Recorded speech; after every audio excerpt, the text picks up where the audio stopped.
Children of the King by Max Lucado. A long time ago, in a land much like your own, there was a village, and in this village lived 5 orphans. A lonely family of fatherless children. They had banded together against the cold. One day, a king learnt of their misfortune, and he decided to adopt them. He decreed that he would be their father, and he planned to come for them.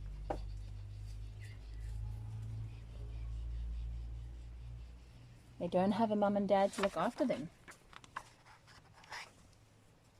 All the people in the land thought it odd that the king should adopt these children. He already had many people to care for.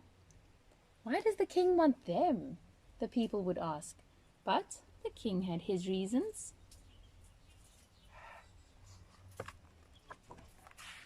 There's a picture of the kids.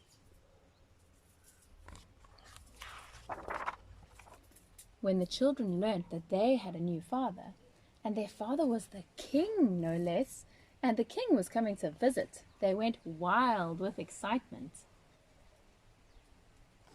Yay, the king is coming!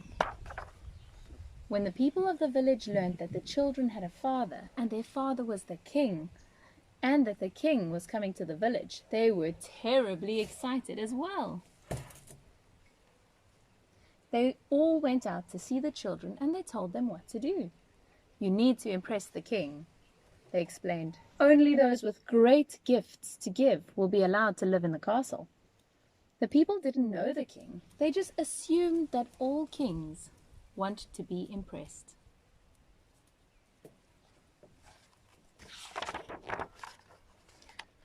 So the children worked long and hard preparing their offerings. One boy, who knew how to carve, determined to give the king a wonderful work of wooden art.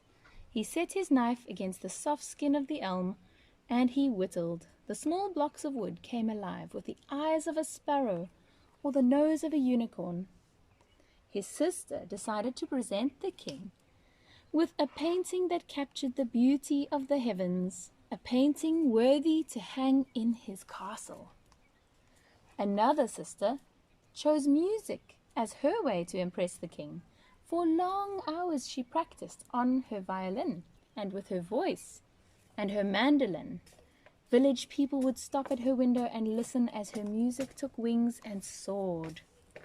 Yet another child in the corner here. He set out to turn the king's head with his wisdom. Late hours would find his candle lit and his books open.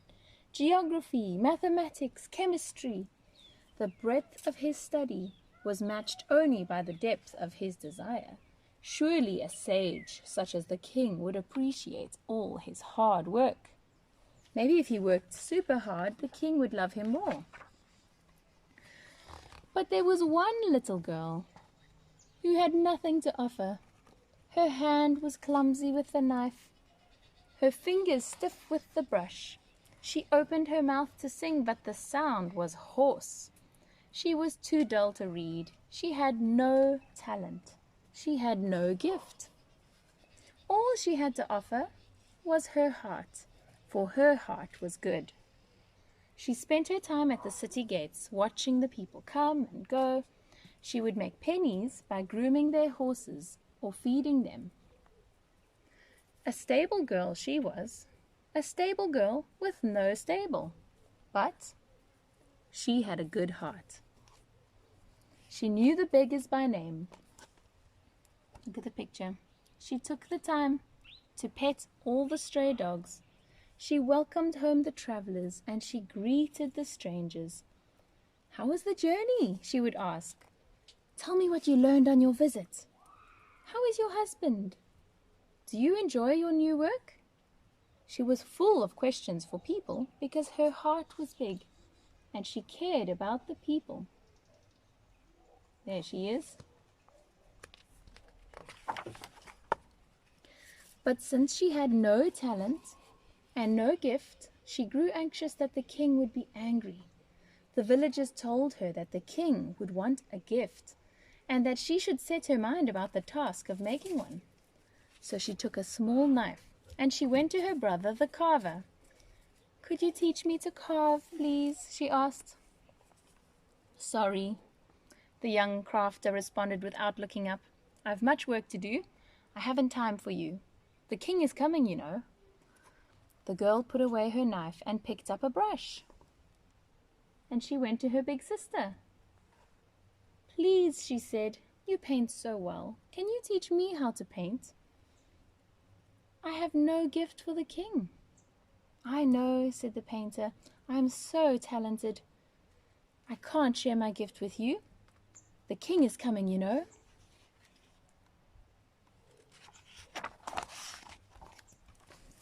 The girl with no gift then remembered her other sister, the one with the song. "She will help me," she said.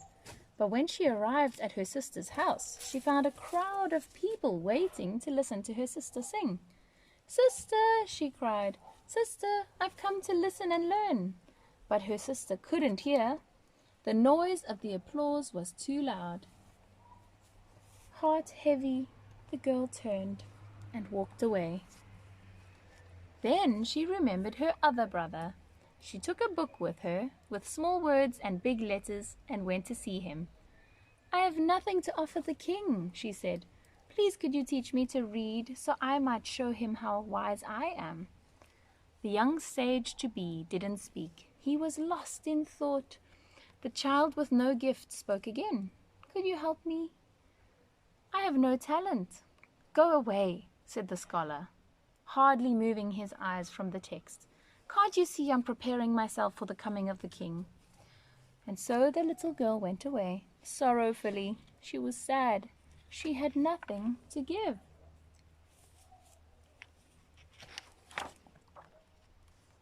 She returned to her place at the city gates and took up her task of caring for people's animals.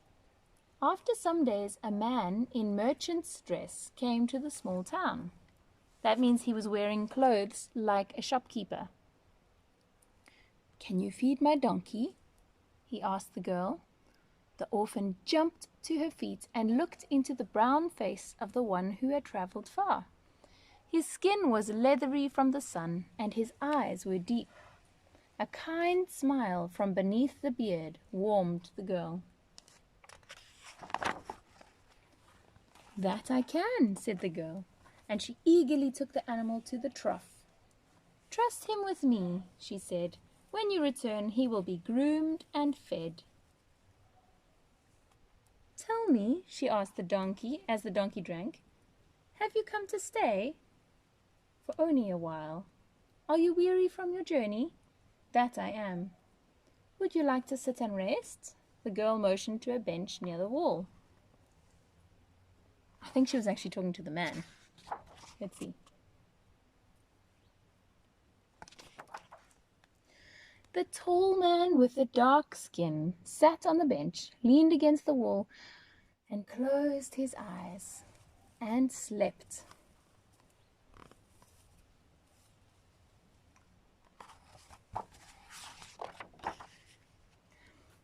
After a few minutes, he opened them and found the girl sitting at his feet, looking at his face.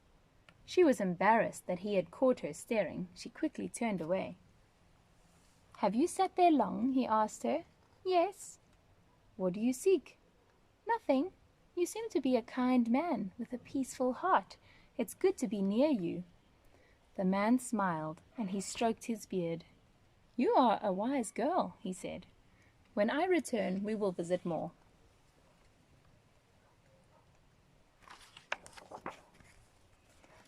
The man did return quite soon. "Did you find whom you sought?" the girl asked. "Did you find who you were looking for?" "I found them, but they were too busy for me." "What do you mean?" "Those I came to see were too busy to see me. One was a woodsmith, rushing to complete a project. He told me to return tomorrow. Another was an artist. I saw her sitting on a hillside, but the people below said she did not want to be disturbed. The other was a musician. I sat with the others and listened to her music. When I asked to talk with her, she said she had no time. The other I sought had left. He has moved to the city to go to school. Who do you think the man is? It's the king. The girl's eyes widened. But you don't look like a king, she gasped. I try not to, he explained. Being a king can be lonely. People act strangely around me. They ask for favors. They try to impress me. They bring me all their complaints. But isn't that what a king is for? Asked the girl. Certainly, responded the king. But sometimes I just want to be with my people. There are times when I want to talk to my people, to hear about their day, to laugh a bit, to cry. There are times when I just want to be their father. Is that why you adopted the children? Asked the child. That's why. Children love to talk. Adults think they have to impress me. Children don't. They just want to talk to me. But my brothers and sisters were too busy. They were. But I'll come back. Maybe they'll have more time another day.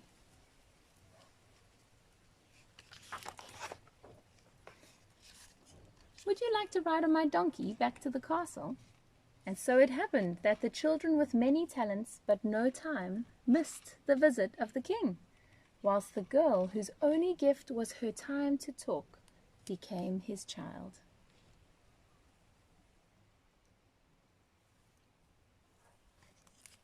And that's a lovely story, because I can think of another king who we need to make time to talk to. A king who we don't have to impress with fancy Bible reading or fancy prayers. A king who just wants to talk to you and get to know you better. And that's King Jesus. So we love this story. It was such a nice book. Didn't you guys think so? Okay. The end. Bye, guys.